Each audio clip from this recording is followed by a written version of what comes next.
Capítulo 8. A segunda multiplicação de pães e peixes. Naqueles dias, quando outra vez se reuniu grande multidão, e não tendo eles o que comer, chamou Jesus os discípulos e lhes disse: Tenho compaixão desta gente, porque há 3 dias que permanecem comigo e não têm o que comer. Se eu os despedir para as suas casas em jejum, desfalecerão pelo caminho, e alguns deles vieram de longe. Mas os seus discípulos lhe responderam: De onde poderá alguém fartá-los de pão neste deserto? E Jesus lhes perguntou: Quantos pães tendes? Responderam eles: 7. Ordenou ao povo que se assentasse no chão, e tomando os 7 pães, partiu-os após ter dado graças, e os deu a seus discípulos, para que estes os distribuíssem, repartindo entre o povo. Tinham também alguns peixinhos, e abençoando-os, mandou que estes igualmente fossem distribuídos. Comeram e se fartaram, e dos pedaços restantes recolheram 7 cestos. Eram cerca de 4.000 homens. Então Jesus os despediu. Logo a seguir, tendo embarcado juntamente com seus discípulos, partiu para as regiões de Dalmanuta. Os fariseus pedem um sinal do céu. E saindo os fariseus, puseram-se a discutir com ele, e tentando-o, pediram-lhe um sinal do céu. Jesus, porém, arrancou do íntimo do seu espírito um gemido e disse: Por que pede esta geração um sinal? Em verdade eu vos digo que a esta geração não se lhes dará sinal algum.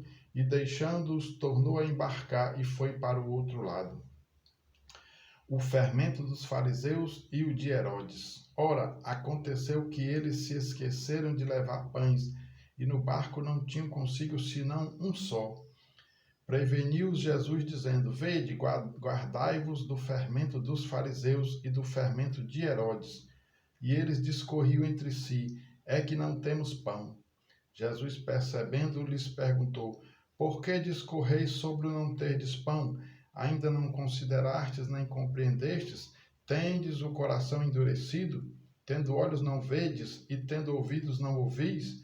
Não vos lembrais de quando partiu os 5 pães para os 5.000? Quantos cestos cheios de pedaços recolhestes? Responderam eles: 12. E de quando partiu os 7 pães para os 4.000? Quantos cestos cheios de pedaços recolhestes? Responderam: 7. Ao que lhes disse Jesus: Não compreendeis ainda? A cura de um cego em Betsaida. Então chegaram a Betsaida e lhe trouxeram um cego, rogando-lhe que o tocassem. Jesus, tomando o cego pela mão, levou-o para fora da aldeia e, aplicando-lhe saliva aos olhos e impondo-lhe as mãos, perguntou-lhe: Vês alguma coisa? Este, recobrando a vista, respondeu: Vejo os homens, porque como árvores os vejo andando.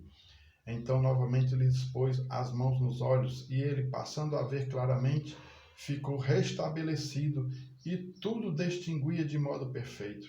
E mandou Jesus embora para casa, recomendando-lhe: Não entres na aldeia. A confissão de Pedro. Então Jesus e os seus discípulos partiram para as aldeias de Cesareia de Filipe, e no caminho perguntou-lhes: Quem dizem os homens que sou eu? E responderam: João Batista, outros Elias, mais outros alguns dos profetas.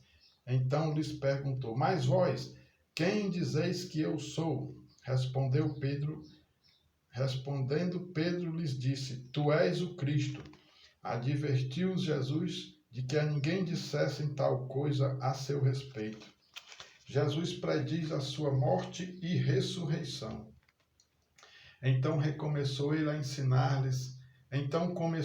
ensinar-lhes que era necessário que o Filho do Homem sofresse muitas coisas, fosse rejeitado pelos anciãos, pelos principais sacerdotes e pelos escribas, fosse morto, e que depois de 3 dias ressuscitasse.